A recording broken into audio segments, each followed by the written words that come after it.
Nursafaria. Saya akan menjelaskan materi tentang belajar dan pembelajaran. Pertama-tama, apa sih itu pengertian belajar?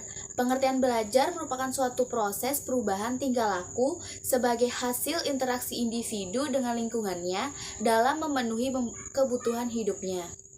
Tujuan belajar dibagi menjadi 3 jenis, yaitu untuk penambah pengetahuan, pembentukan sikap, dan penanaman keterampilan. Ciri-ciri belajar adalah perubahan tingkah laku terjadi secara sadar, perubahan bersifat kontinu dan fungsional, perubahan bersifat positif dan aktif, dan perubahan bersifat permanen. Ada 2 faktor yang mempengaruhi belajar. Yang pertama, faktor internal adalah faktor yang berasal dari dalam individu yang sedang belajar, yang meliputi faktor jasmani dan psikologis. Yang kedua, faktor eksternal adalah yang berasal dari luar individu yang meliputi faktor keluarga, sekolah, dan masyarakat.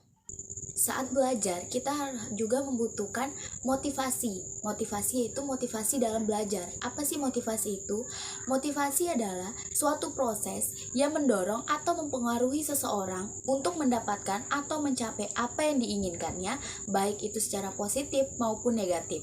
Motivasi akan memberikan perubahan pada seseorang yang muncul akibat dari perasaan, jiwa, dan emosi, sehingga mendorong untuk melakukan tindakan yang disebabkan karena kebutuhan, keinginan, dan tujuan tersebut. 4 macam-macam teori belajar. Yang pertama, teori belajar behavioristik.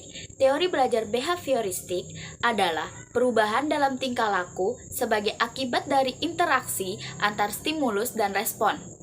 Yang kedua ada teori belajar kognitif. Teori ini berkaitan dengan proses mental yang melibatkan pengamatan, pengetahuan, dan pemahaman.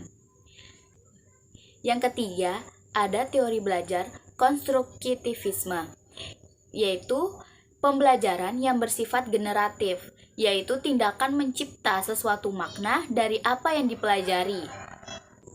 Dan yang terakhir adalah teori humanistik.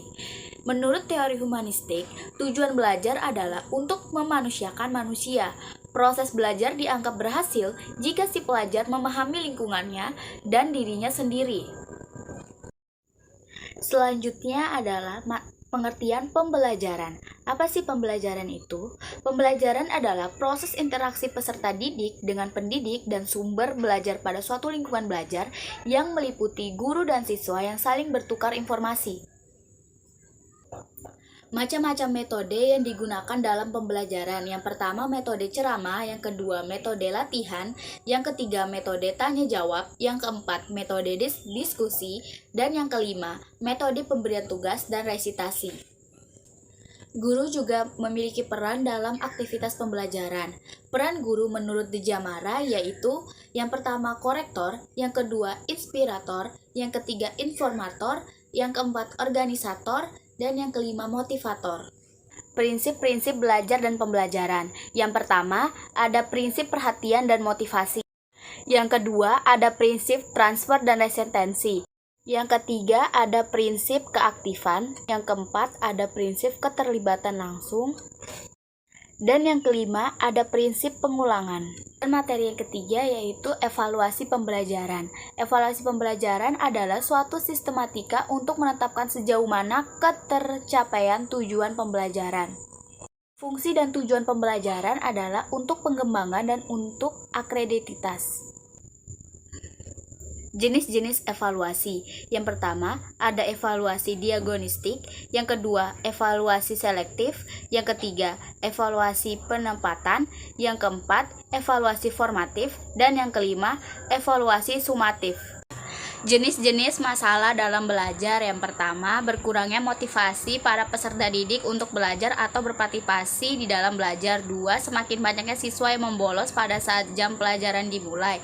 3. Pada zaman yang berkembang ini juga banyak sekali perkelahian muncul di kalangan antar pelajar.